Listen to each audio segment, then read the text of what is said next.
నమస్తే, welcome to Sri power news. ముందుగా headlines. CM Chandrababu Naidu వచ్చే వారం పోలవరం ప్రాజెక్టును సందర్శిస్తారన్న మంత్రి నిమ్మల రామానాయుడు. వచ్చే నెల 2వ తేదీన డయాఫ్రమ్ వాల్ పనులు ప్రారంభించవలసిందేనని కాంట్రాక్టు సంస్థలకు ఆదేశం. పవన్ కళ్యాణ్ పేషికి బెదిరింపు కాల్స్ కేసులో దర్యాప్తు వేగవంతం. పోలీసుల అదుపులో నిందితుడు నోకా మల్లికార్జునరావు. వైసీపీ అధినేత జగన్ పై బీజేపీ నేత సోము వీర్రాజు ఫైర్. కూటమి ప్రభుత్వంలో జరిగిన పేరెంట్ టీచర్స్ మీటింగ్ గొప్పగా జరిగాయని వ్యాఖ్య. సీఎం చంద్రబాబు నాయుడు వచ్చే వారం పోలవరం ప్రాజెక్టును సందర్శిస్తారని మంత్రి నిమ్మల రామానాయుడు వెల్లడించారు. ఈ సందర్భంగా ప్రాజెక్టు నిర్మాణానికి సంబంధించిన టైం షెడ్యూల్ ను విడుదల చేస్తారని తెలిపారు. జనవరి నుంచి డయాఫ్రమ్ వాల్ పనులు మొదలవుతాయని అన్నారు. దానికి సమాంతరంగా ఎర్త్కమ్ రాక్ ఫీలింగ్ పనులు కూడా చేపట్టేందుకు చర్యలు తీసుకుంటామని, పునరావాస పనులను వేగవంతం చేయాలని అధికారులను ఆదేశించారు. పోలవరం ప్రాజెక్టులో అత్యంత కీలకమైన డయాఫ్రమ్ వాల్ నిర్మాణ పనులను వచ్చే నెల 2వ తేదీన ప్రారంభించవలసిందేనని కాంట్రాక్ట్ సంస్థలకు జలవనరుల మంత్రి నిమ్మల రామానాయుడు స్పష్టం చేశారు. నిన్న విజయవాడలోని ఆయన నిర్మాణ సంస్థలు Megha Engineering, Bauer, ENC M Venkateswara, Polavaram SE Narasimhamurthy తదితరులతో సమీక్షించారు. వచ్చే వారంలో ముఖ్యమంత్రి చంద్రబాబు నాయుడు పోలవరం ప్రాజెక్టు క్షేత్రంలో పర్యటిస్తారని చెప్పారు. ఈ సందర్భంగా ప్రాజెక్టు నిర్మాణ పనులు షెడ్యూల్ను ప్రకటిస్తారన్నారు. ముందస్తు కార్యాచరణ ప్రణాళిక మేరకు డయాఫ్రమ్ వాల్ నిర్మాణ పనులు 600 మీటర్లకు చేరుకున్న వెంటనే సమాంతరంగా ఎర్త్కమ్ రాక్ఫీల్ డ్యాం పనులు కూడా ప్రారంభించాలని ఆదేశించారు. కేంద్ర ప్రభుత్వ సంస్థల పోలవరం ప్రాజెక్టు అథారిటీ, కేంద్ర జల సంఘం, రాష్ట్ర జలవనరుల శాఖతో నిర్వహించే వీడియో టెలికాన్ఫరెన్స్ల సమాచారం ముందస్తుగా తనకు గాని ముఖ్యమంత్రికి గాని ఎందుకు తెలియచేయడం లేదని ఈఎస్సీ సీఈలపై మంత్రి ఆగ్రహాన్ని వ్యక్తం చేశారు.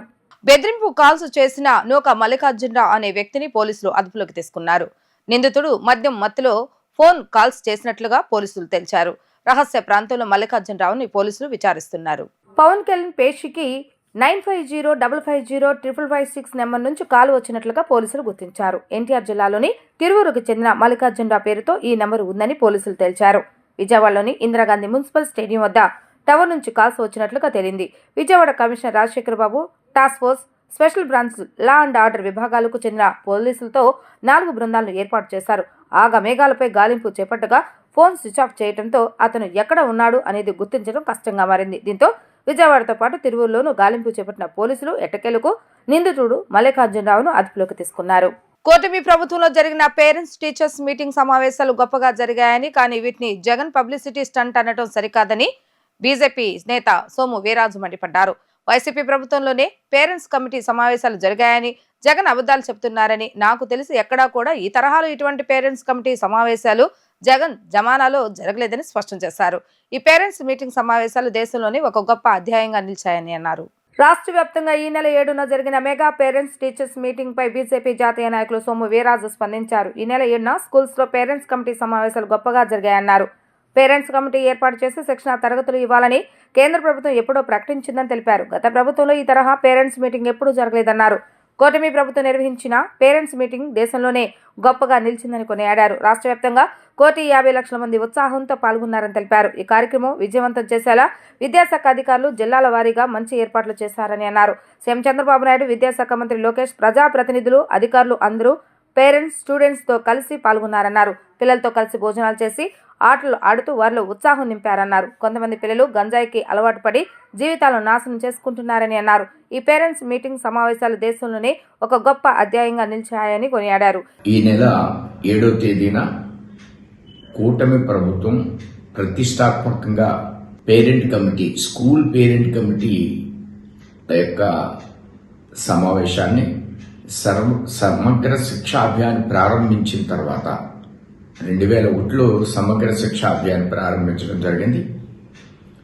ఆ సందర్భంలోనే ఈ పేరెంట్ కమిటీ సమావేశాలు పెట్టాలి, వీరికి శిక్షణా తరగతులు ఇవ్వాలని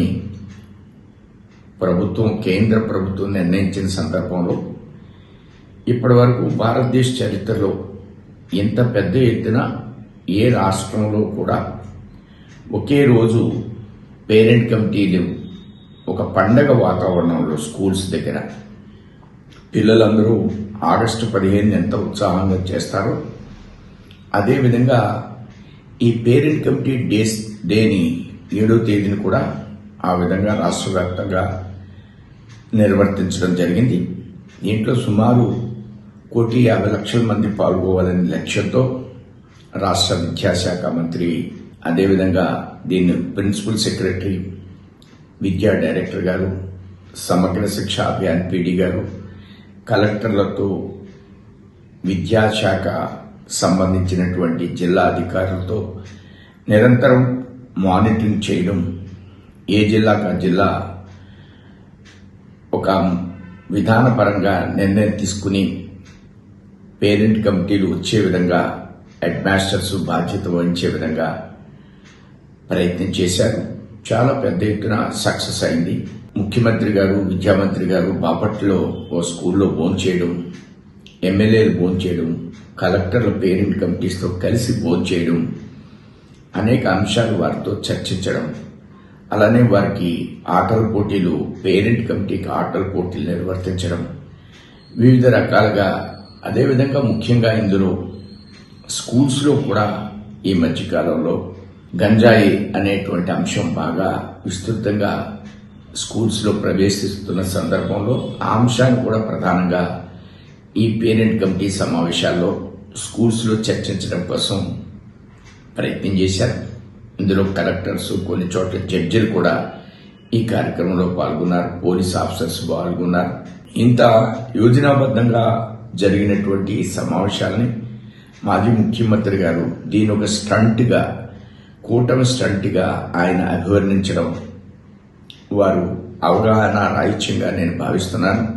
పేదల బియ్యం దోపిడీపై రాష్ట్ర ప్రభుత్వం సిట్ అనగానే కలుగులో ఉన్న అవినీతి పరుల స్టాండ్ అటెన్షన్ అడ్రస్ అనే పరిస్థితికి వచ్చారని మాత్రమే అని గుర్తుంచుకోవాలని 20 సూత్రాల అమలు కమిటీ చైర్మన్లు ఆనం దినాకర్ ఆరోపించారు.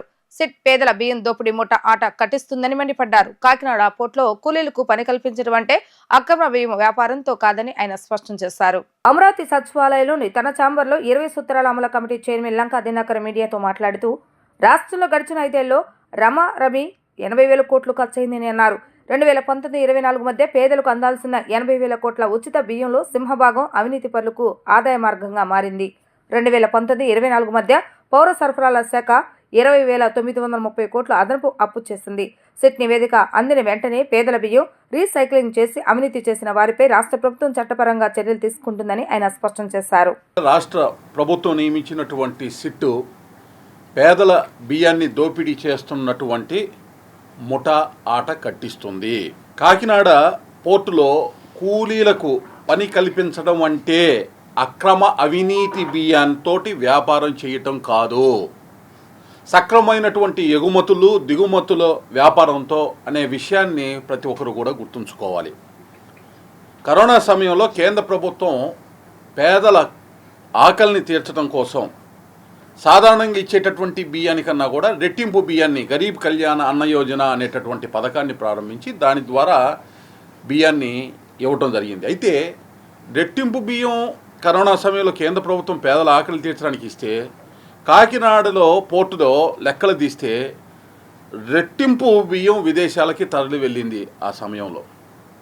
అంటే ఎంత లోతుగా ఈ యొక్క మాఫియా భూతం అనేటటువంటిది కబలించి వేసి ఉంది ఈ యొక్క సిస్టమ్ మొత్తాన్ని అనేటటువంటి దానికి అది ఒక ఉదాహరణ. పేదల బియ్యం దోపిడీ పైన సిట్ అనగానే కలుగులో ఉన్నటువంటి అవినీతి పరులు ఒక్కొక్కరు కూడా స్టాండ్, అటెన్షన్ అండ్ రన్ అనేటటువంటి పరిస్థితుల్లోకి ఈరోజు వచ్చేశారు.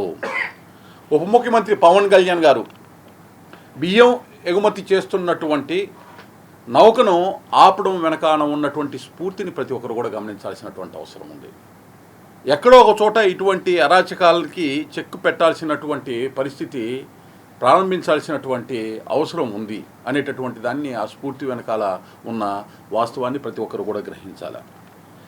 కేంద్ర మరియు రాష్ట్ర ప్రభుత్వాలు కేవలం పేదలకు ఉచిత బియ్యం కోసం సంవత్సరానికి సగటున 16,000 కోట్ల రూపాయలు వెచ్చిస్తున్న ఆ నిధులు దుర్వినియోగం కావటం చాలా బాధాకరం. ప్రస్తుతం దాదాపు 10,000 కోట్లు కేంద్ర ప్రభుత్వం, 6,000 కోట్లు రాష్ట్ర ప్రభుత్వం ఈ ఉచిత బియ్యానికి పేదలు అందించడానికి కావాల్సినటువంటివి ఏం చేస్తూ ఉన్నాయి. గడిచిన 5 సంవత్సరాల్లో దాదాపు 80,000 కోట్ల రూపాయలు ఖర్చు అయితే కేంద్ర ప్రభుత్వం దానిలో 50,000 కోట్ల రూపాయలు, రాష్ట్ర ప్రభుత్వం 30,000 కోట్ల రూపాయల వరకు ఖర్చు చేయడం జరిగింది. 2019-24 మధ్య గరీబ్కు అందాల్సినటువంటి 80,000 కోట్ల రూపాయల ఉచిత బియ్యంలో సింహభాగం అవినీతి పరులకు ఆదాయ వనరుగా మారింది. పేదల ఆకలిని తీర్చాల్సినటువంటి ఈ బియ్యం దోపిడీ చేసేటటువంటి వారు ఆ పేదల యొక్క కడుపు కొట్టి వారి జేబుల్ని నింపుకునేటటువంటి దానికి ఏదైతే చేస్తూ ఉన్నారో ఈ యొక్క కార్యక్రమాన్ని, ఈ యొక్క అరాచక కార్యక్రమాన్ని ప్రతి ఒక్కరూ కూడా సిగ్గుతో తలదించుకోవాల్సినటువంటి పరిస్థితి. వచ్చే ఏడాది అక్టోబర్ 2వ తేదీ నాటికి రాష్ట్రంలోని డంప్ యార్డ్లో చెత్త మొత్తం తొలగిస్తామని మంత్రి పొంగనూరు నారాయణ ప్రకటించారు. చెత్త ద్వారా విద్యుత్ ఉత్పత్తి చేసేలా రాష్ట్రంలో మరో 2 ప్రాజెక్టులను త్వరలోనే ఏర్పాటు చేస్తామని స్పష్టం చేశారు. పల్నాడు జిల్లా చిలకలూరుపేట నియోజకవర్గం ఎడ్లపాడ్ల మండలం కొండవీడు పట్టణ ఘన వ్యర్థాల నిర్వహణ ప్లాంట్ను మంత్రి నారాయణ, స్థానిక ఎమ్మెల్యే పుల్లారావు, స్వచ్ఛంద కార్పొరేషన్ చైర్మన్ పట్టాభిరాములు పరిశీలించారు. పట్న ఘన వ్యర్థాల నుంచి విద్యుత్తును ఉత్పత్తి చేసే ప్లాంట్ను జిందల్ సంస్థ నిర్వహిస్తోంది. ప్లాంట్ మొత్తం తిరిగి చెత్త నిర్వహణ, విద్యుత్ ఉత్పత్తి జరుగుతున్న తీరును మంత్రి నారాయణ పరిశీలించారు. 2014-19 మధ్య మంత్రిగా ఉన్నప్పుడు ఇతర దేశాల్లో సాలిడ్ వేస్ట్ మేనేజ్మెంట్ గురించి అధ్యయనం చేశామన్నారు. సింగపూర్లో 4 ప్లాంట్లు, టోక్యోలో 49 ప్లాంట్లు ఉన్నాయని, వాటి మాదిరిగానే ఏపీలో 13 జిల్లాల్లో ప్లాంట్లు పెట్టాలని గతంలో నిర్ణయించినట్లుగా తెలిపారు.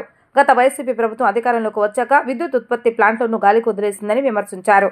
గత ప్రభుత్వం గురించి అవగాహన రాహిత్యంతో సాలిడ్ వేస్ట్ మేనేజ్మెంట్ ప్లాంట్ను నెలకొల్పలేదని ధ్వజమెత్తారు. కొండవీడు, విశాఖపట్నంలో 2 ప్లాంట్ల ఏర్పాటు ప్రారంభించామన్నారు. కొండవీడు ప్లాంట్కి 3 కార్పొరేషన్లు, 6 మున్సిపాలిటీల నుంచి ప్రతిరోజు 1200 టన్నుల చెత్త వస్తుందన్నారు. చెత్తను తగలబెట్టి విద్యుత్ ఉత్పత్తి చేసి బూడిద నుంచి ఇటుకలు తయారు చేస్తున్నారని మంత్రి వివరించారు. రాష్ట్రంలో ప్రతిరోజు 6,890 టన్నుల ఘన వ్యర్థాలు మున్సిపాలిటీల నుంచి వస్తుందని తెలిపారు. త్వరలో నెల్లూరు, గూడూరు, కాకినాడ, రాజమండ్రి మధ్యలో 2 ప్లాంట్లు, కడప, కర్నూలు, అనంతపురం మధ్య 1 నెలకొల్పేందుకు ప్లాన్ చేస్తున్నట్లుగా వివరించారు.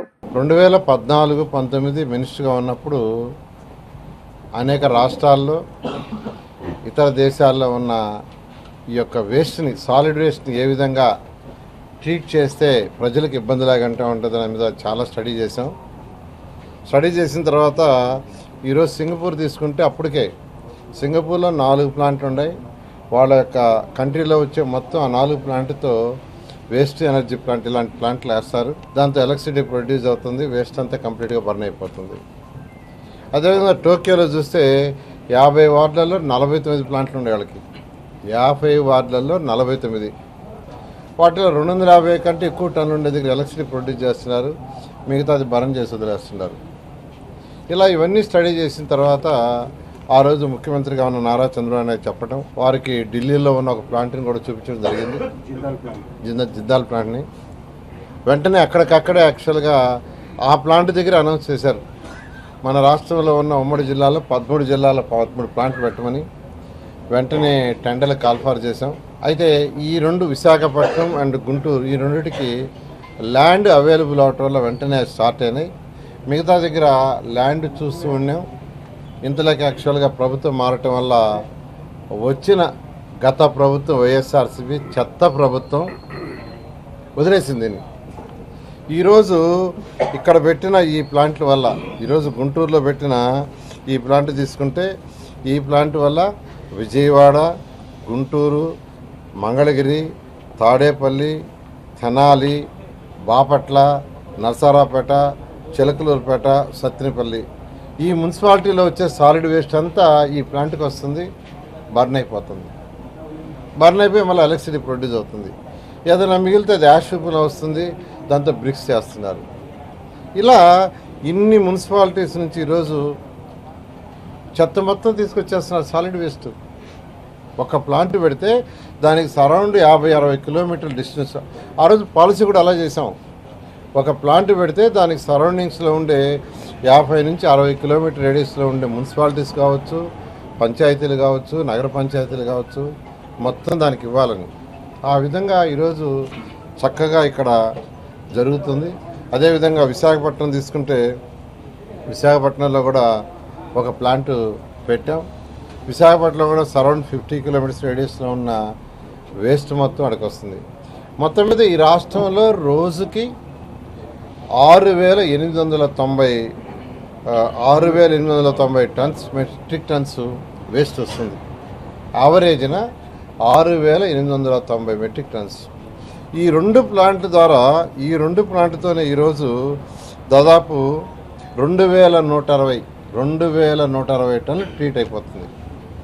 అంటే ఈ రాష్ట్రంలో ఇప్పుడు ప్రొడ్యూస్ అవుతుండే సాలిడ్ వేస్ట్లో 2 ప్లాంట్లు గతంలో తెలుగుదేశం ప్రభుత్వం పెట్టడం వల్ల 31% ఈ ప్లాంట్లకు వచ్చి బర్న్ అయిపోతుంది. గత 2 దశాబ్దాలుగా పనిచేస్తున్న 920 మంది మల్టీ పర్పస్ హెల్త్ అసిస్టెంట్లను తొలగించడం బాధాకరమైనప్పటికీ న్యాయ నిపుణులతో చర్చించాకే తుది నిర్ణయాన్ని తీసుకున్నామని వైద్య ఆరోగ్యం మరియు కుటుంబ సంక్షేమ శాఖ ప్రత్యేక ప్రధాన కార్యదర్శి ఎంటీ కృష్ణబాబు వెల్లడించారు. హెల్త్ అసిస్టెంట్లు నియామక ప్రక్రియలో తెలంగాణతో పోలిస్తే ఆంధ్రప్రదేశ్లో పరిస్థితులు పూర్తిగా భిన్నంగా ఉన్నాయని అన్నారు. వెలగపూడిలోని ఏపీ సచివాలయంలో ఏర్పాటు చేసిన విలేకరుల సమావేశంలో వైద్య ఆరోగ్య మరియు కుటుంబ సంక్షేమ శాఖ ప్రత్యేక ప్రధాన కార్యదర్శి ఎంటీ కృష్ణబాబు మాట్లాడుతూ విద్యా అర్హతలకు సంబంధించి సుదీర్ఘకాలం కోర్టులు వేసిన వ్యాజ్యాలు ముందుకు వెనక్కు వెళ్లటం, తక్కువ మెరిట్ ఉన్న అభ్యర్థులు స్టేలు తెచ్చుకోవటం తదితర అంశాల వల్ల తాము కోర్టు ధిక్కార కేసులను ఎదుర్కోవాల్సి వచ్చిందని పేర్కొన్నారు. నియామక ప్రక్రియలో సంక్లిష్టత కారణంగా ఉమ్మడి ఆంధ్రప్రదేశ్ హైకోర్టు నవంబర్ 29, 2024 నాటి తీర్పులో ఎట్టకేలకు స్పష్టత ఇచ్చిందన్నారు. జీవో 1207 ప్రకారం హెల్త్ అసిస్టెంట్ల నియామకం అభ్యర్థుల బ్యాక్డోర్ ఎంట్రీకి దోహదం చేసినట్టుందని, చట్టపరంగా ఇది సరైంది కాదని హైకోర్టు పేర్కొందన్నారు. అందుకే తొలగించామని, భవిష్యత్తులో సుప్రీంకోర్టు నుండి ఏమైనా ఆదేశాలు వస్తే దానికి అనుగుణంగా చర్యలు తీసుకుంటామని ఆయన స్పష్టం చేశారు. 2002లో కంబైన్డ్ ఆంధ్రప్రదేశ్ ఉన్నప్పుడు మల్టీపర్పస్ హెల్త్ అసిస్టెంట్స్ మెయిల్ కోసం 2324 మంది వేకెన్సీస్తో మనం నోటిఫై చేయడం జరిగింది. ఆ నోటిఫికేషన్లో గవర్నమెంట్ తరపు నుంచి SSC qualification with diploma in public health మీద పెట్టాము. సో అది కొంతమంది హైకోర్టుకి వెళ్ళడం వలన అది ఇంటర్మీడియట్ క్వాలిఫికేషన్తో ఉన్న వాళ్ళకి మెరిట్ ప్రకారం ఇవ్వమని హైకోర్టు ఇంటీరియం ఆర్డర్ ఇచ్చింది 2003లో. దాని తర్వాత దాని ప్రకారం మనం లిస్ట్ తయారు చేసి ఆల్రెడీ ఈ 2324 మందికి అపాయింట్మెంట్స్ ఇవ్వడం జరిగింది కంబైన్డ్ ఆంధ్రప్రదేశ్లో. దాని తర్వాత జస్ట్ అదే సంవత్సరం మన సెప్టెంబర్లో హైకోర్టు కాదు, ఇంటర్మీడియట్ కాదు, 10th క్లాస్ క్వాలిఫికేషన్తో మళ్ళీ మెరిట్ లిస్ట్ తయారు చేసి ఎవరైతే లిస్ట్లో ఉన్నారో దాని తక్కువ మార్కులు వచ్చిన వాళ్ళని తీసేయమని ఆర్డర్స్ ఇవ్వడం జరిగింది. ఆ తక్కువ మార్కులు వచ్చిన వాళ్ళు సుప్రీంకోర్టుకు వెళ్ళి వాళ్ళు ఎస్ఎల్పిలో స్టే తీసుకొచ్చారు. ఫైనల్గా ఇదంతా సుప్రీంకోర్టు 2011లో ఫైనల్ ఆర్డర్స్ ఇచ్చారు. ఆ 10th క్లాస్ క్వాలిఫికేషన్ ఏదైతే గవర్నమెంట్ నోటిఫై చేసిందో 10th క్లాస్ క్వాలిఫికేషన్ వరకే తీసుకుని ఫైనల్ మెరిట్ లిస్ట్ తయారు చేసి అంతకన్నా తక్కువ మార్కులు వచ్చిన వాళ్ళందరినీ టెర్మినేట్ చేయమని ఆర్డర్ ఇచ్చారు. సో దాని ప్రకారం మన ఆంధ్రప్రదేశ్ స్టేట్లో చూస్తే కనుక టోటల్గా ఆల్మోస్ట్ 920 మందిని మనం టెర్మినేట్ చేయాల్సి వచ్చింది. ఈ 1376 టోటల్ మెంబర్స్లో 920 మందిని మనం టెర్మినేట్ చేయాల్సి వచ్చింది. ఆ టెర్మినేట్ చేయడం జరిగింది. దాని తర్వాత ఈ 920 మంది గవర్నమెంట్లో రిక్వెస్ట్ చేసిన దాని మీద ఒక group of ministers recommendation basis మీద గవర్నమెంటు 1207 అని ఒక జీవో ఇచ్చి 2013లో ఈ 920 మంది ఆల్రెడీ అక్కడికి 9 సంవత్సరాలు సర్వీస్ చేశారు కాబట్టి వాళ్ళని సెపరేట్ కన్సిడరేషను హ్యుమానిటేరియన్ గ్రౌండ్స్ మీద వాళ్ళని రీఅపాయింట్ చేయడానికి డెసిషన్ తీసుకోవడం జరిగింది. వాళ్ళు రీఅపాయింట్ అయిన తర్వాత అందులో ఉన్న క్యాండిడేట్స్ కన్నా మాకు ఎక్కువ మార్కులు వచ్చినాయి అని బయట వాళ్ళు కంటిన్యూస్గా లిటిగేషన్ స్టార్ట్ అయ్యింది. ఈ లిటిగేషన్ స్టార్ట్ అవడం వలన హానరబుల్ హైకోర్టు ఇచ్చిన డైరెక్షన్స్ ప్రకారము ఈ లిస్టులో ఎవరైతే తక్కువ మార్కులు వచ్చినాయో 920 మందిలో ఒక 216 మందికి ఎవరికైతే తక్కువ మార్కులు వచ్చినాయో వాళ్ళని టెర్మినేట్ చేసి ఆ 216 మందిని మెరిట్ బేసిస్ మీద తీసుకోవాలని గవర్నమెంట్ ఆంధ్రప్రదేశ్ గవర్నమెంట్ డెసిషన్ తీసుకుంది. సో దాని ప్రకారం ఈ 216 మంది మెరిట్ వాళ్ళకి ఇచ్చారు కానీ బట్ ఎవరైతే తీసేయాలో వాళ్ళు మళ్ళీ కోర్టుకు వెళ్ళి హైకోర్టులో స్టే తీసుకురావడం వలన వాళ్ళు కంటిన్యూ అవుతున్నారు కాబట్టి మాకు కూడా ఆపర్చునిటీ ఇవ్వాలి అని చాలామంది వీళ్ళకన్నా లోయెస్ట్ మార్కులు వచ్చిన వాళ్ళకన్నా ఎక్కువ మార్కులు వచ్చిన వాళ్ళు కోర్టులకు వెళ్ళడం వలన సుమారు 299 writ petitions, contempt petitions last 5 ఇయర్స్లో గవర్నమెంట్ ఫేస్ చేయడం జరిగింది. గవర్నమెంట్ తరపు నుంచి మనం ఎంత ఎక్స్ప్లెయిన్ చేసినప్పటికి కూడా ఈ కంటెంప్ట్ పిటిషన్స్ వలన ఆల్మోస్ట్ ఒక 690 మంది దాకా మనం ఎడిషనల్గా వీళ్ళకి కండిషనల్ అపాయింట్మెంట్స్ ఇవ్వాల్సిన పరిస్థితి వచ్చింది. సో వీళ్ళందరూ వీళ్ళతో పాటు ఆల్మోస్ట్ ఇంకా ఇప్పటికి కూడా ఆల్మోస్ట్ లాస్ట్ మంత్ కూడా more than 20 writ petitions file అయినాయి, కంటెంప్ట్ పిటిషన్స్ వస్తున్నాయి. సో ఈ మంత్ కూడా మనం ఫేస్ చేస్తున్నాము. సో దీనికి సంబంధించి ఫైనల్ ఆర్డర్సు హైకోర్టు కంబైన్డ్ ఆంధ్రప్రదేశ్లో ఉన్నప్పుడు ఏదైతే హైకోర్టులో తెలంగాణ హైకోర్టులో ఇప్పుడు పిటిషన్ అవుతోందో డివిజన్ బెంచ్ ఫైనల్ ఆర్డర్ ఇచ్చింది.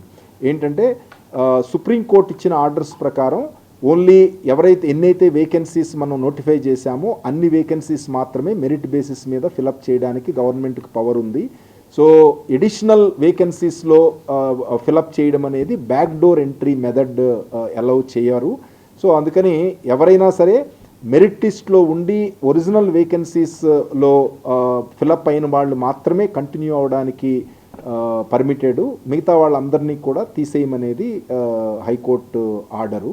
గత 5 ఏళ్లలో వైసీపీ భూ బకాసులు రాష్ట్రంలో వేలాది ఎకరాలు కబ్జా చేశారని టీడీపీ ఎమ్మెల్సీ శాసనమండలి చీఫ్ విప్ పంచమూర్తి అనురాధ అన్నారు. ప్రభుత్వ భూముల నుంచి దేవాదాయ అసైన్డ్ వక్స్ లీడ్ క్యాబ్ భూముల వరకు అన్ని కొట్టేశారని మండిపడ్డారు. కూటమి ప్రభుత్వానికి 5 నెలల్లో వచ్చిన 1,74,000 ఫిర్యాదులో 68,000 ఫిర్యాదులు భూ కబ్జాలపైనే ఉన్నాయని తెలిపారు. టీడీపీ కేంద్ర కార్యాలయంలో ఏర్పాటు చేసిన విలేకరుల సమావేశంలో ఎమ్మెల్సీ పంచమతి అనురాధ మాట్లాడుతూ వైసీపీ భూమాఫియాలకు హెడ్ జగన్ అయితే సమన్వయకర్తలు సజ్జల, విజయసాయిరెడ్డి, వైవి సుబ్బారెడ్డి, పెద్దిరెడ్డి, మిథున్ రెడ్డిలని అన్నారు. 4,000 ఎకరాల కాకినాడ పోర్టు భూములను బెదిరింపులతో కేవలం 12 కోట్లకు కొట్టేశారన్నారు. వైసీపీ ఎమ్మెల్యేలు, మంత్రులు పాలనను గాలికొదిలి భూములు కబ్జా చేశారని ఆరోపించారు. విశాఖలో వేలాది ఎకరాలు ఆక్రమించారన్నారు. చిత్తూరు జిల్లాలో పెద్దిరెడ్డి, మిథున్ రెడ్డి 1000 ఎకరాలు జమీందారుల భూములను కబ్జా చేశారన్నారు. వీళ్ళ అక్రమాలు బయటపడకుండా ఉండేందుకు మదనపల్లి సబ్ రిజిస్టర్ ఆఫీసులో రికార్డులు తగలబెట్టారని విమర్శించారు. పల్నాడులో పిన్నెల్లి బ్రదర్స్ 1000 కోట్ల విలువైన భూములు కొట్టేశారన్నారు. అనంతపురం జిల్లాలో కేతిరెడ్డి బ్రదర్స్ సోలార్ భూములు కూడా వదలలేదన్నారు. తామేమి తక్కువ కాదన్నట్లుగా మహిళా మంత్రులు రోజా, ఉషశ్రీ చరణ్ కూడా భూములు కబ్జా చేశారని ఆగ్రహాన్ని వ్యక్తం చేశారు. ముఖ్యమంత్రి చంద్రబాబు నాయుడుపై విజయసాయిరెడ్డి అవాకులు చవాకులు పెళితే సహించేది లేదని ఆమె హెచ్చరించారు. చంద్రబాబు నాయుడు గారి ప్రభుత్వంలో, కూటమి ప్రభుత్వంలో వచ్చిన వెంటనే పరిపాలన మొదలుపెట్టిన వెంటనే దాదాపు మీ కష్టాలు ఏంటయ్యా చెప్పండి అని చెప్పి ప్రజల్ని అడిగిన దాని మీదట దాదాపు 1,74,000 అర్జీలు వాళ్ళకి ఏయో బాధలు ఉన్నట్టుగా వాళ్ళ అర్జీలు ఇవ్వటం జరిగింది. అందులో దాదాపు 68,000 అర్జీలు ఈ ల్యాండ్స్ మీద, భూ కబ్జాల మీద, మా భూమిని కొట్టేశారనే దాని మీద 68,000 అర్జీలు వచ్చినాయి. ఏంటిది ఇది? ఎప్పుడూ లేదు, ఎప్పుడు ఆంధ్ర రాష్ట్ర చరిత్రలో చూడలేదు అని చెప్పి నారా చంద్రబాబు నాయుడు గారు ఒక నిర్ణయం తీసుకున్నారు. మొన్న నుంచి రెవెన్యూ సదస్సులు ఏర్పాటు చేయడం జరిగింది. ఈ రోజుకి 5వ రోజు. ఈ 5వ రోజుకి ఈ 68,000 అర్జీలే కాకుండా అదనంగా 1,102 గ్రామాల్లో రెవెన్యూ సదస్సు జరిగితే కేవలం 1,102 గ్రామాల్లో జరిగిన రెవెన్యూ సదస్సులకి దాదాపు 20,000 కంప్లైంట్స్ రావడం జరిగింది. ఏ భూములు కూడా వదిలిపెట్టకుండా గ్రామాల్లో కూడా మరి ప్రతి గ్రామంలో కూడా ల్యాండ్ మాఫియా చేయటం జరిగింది. ఈ ల్యాండ్ మాఫియాకి హెడ్ జగన్మోహన్ రెడ్డి అయితే సమన్వయకర్తలు ఉత్తరాంధ్రకి సంబంధించి ఎస్వి సుబ్బారెడ్డి, విజయసాయిరెడ్డి, రాయలసీమకు సంబంధించి పెద్దిరెడ్డి రామచంద్రారెడ్డి, మిథున్ రెడ్డి.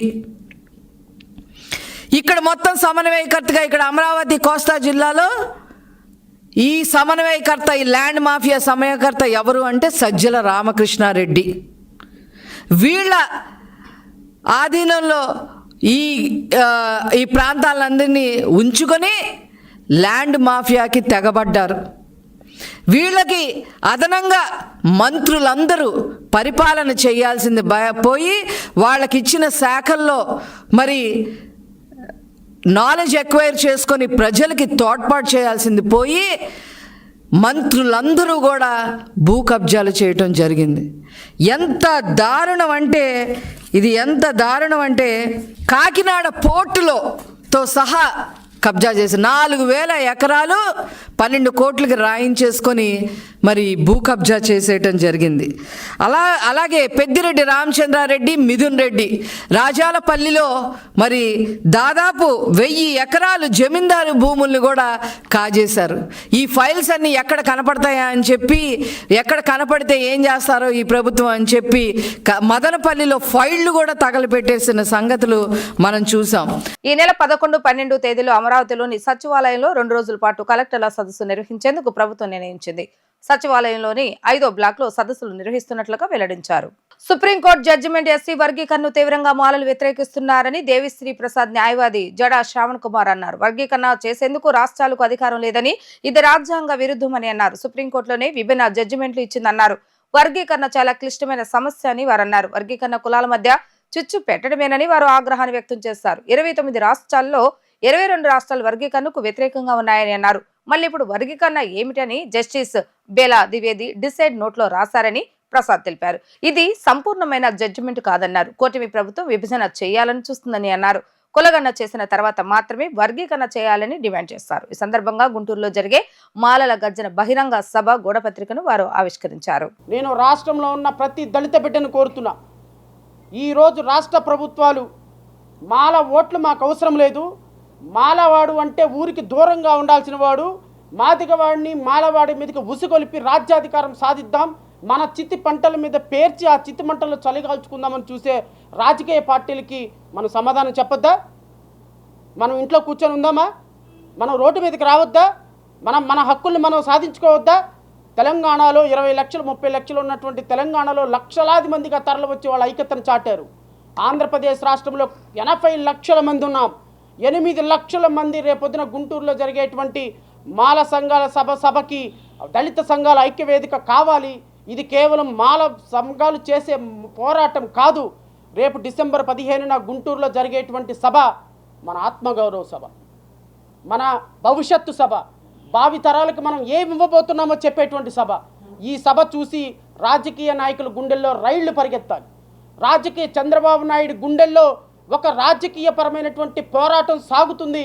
వీళ్ళు ఈరోజు మనం చేసినటువంటి పోరాటానికి, మనం చేసినటువంటి వర్గీకరణకి మాలలు మొత్తం ఏకమైనారు, మాదిగలు మొత్తం ఏకమైపోయినారు, జాతి మొత్తం ఏకమైపోయిందని రాజకీయ పోరాటం మొదలైందని చంద్రబాబు నాయుడు గుండెల్లో రైళ్లు పరిగెత్తించేటువంటి ఉద్యమంగా రేపు డిసెంబర్ 15న గుంటూరు జిల్లా మొత్తం అంబేద్కర్ మయం కావాలని నేను ఈ వేదిక నుంచి పిలుపునిస్తున్నా.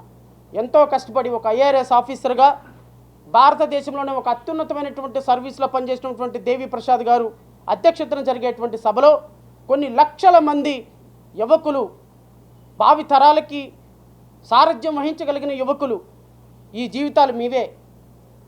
నేను ఒక మాజీ న్యాయమూర్తిగా, ఒక జ్యుడిషియర్ ఆఫీసర్గా రాష్ట్రంలో అత్యున్నతమైనటువంటి సర్వీసు జడ్జి పోస్టును వదిలేసి ఈరోజు ప్రజాక్షేత్రంలోకి వస్తున్నాం. ఎవరి కోసం? మీకోసం, మీ బిడ్డల కోసం. దేనికోసం వస్తున్నాం?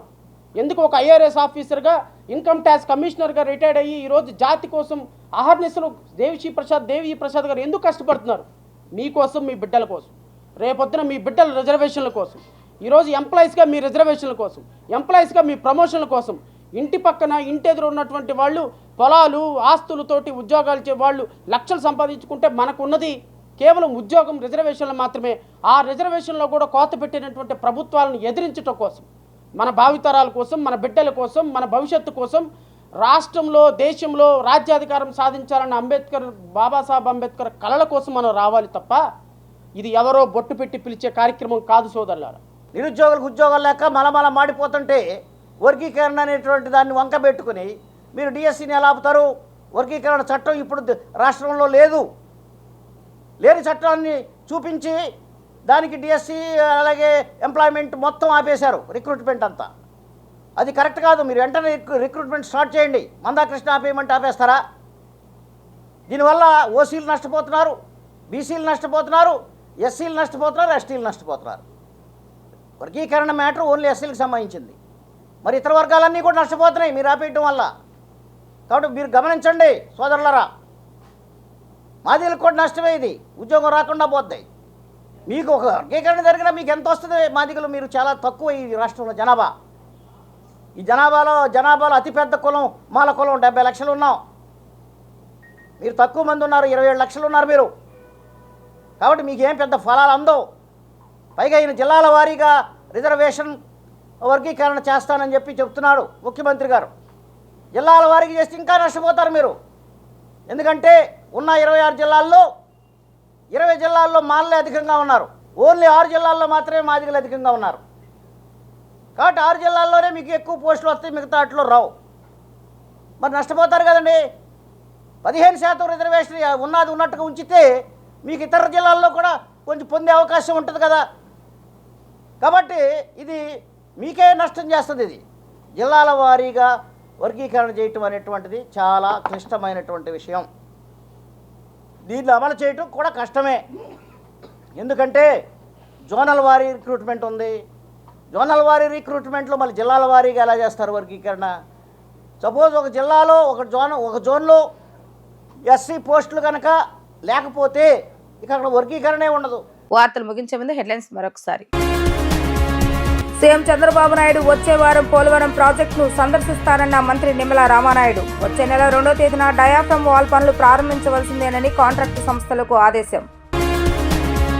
పవన్ కళ్యాణ్ పేషికి బెదిరింపు కాల్స్ కేసులో దర్యాప్తు వేగవంతం. పోలీసుల అదుపులో నిందితుడు నోకా మల్లికార్జునరావు. వైసీపీ అధినేత జగన్ పై బీజేపీ నేత సోము వీరాజు ఫైర్. కూటమి ప్రభుత్వంలో జరిగిన పేరెంట్ టీచర్స్ మీటింగ్ గొప్పగా జరిగాయని వ్యాఖ్య. ఇవి ఈ రోజు వార్తా విశేషాలు. మరలా 3 ప్రసారమే వార్తలు మళ్ళీ కలుద్దాం. అంతవరకు సెలవు, నమస్కారం.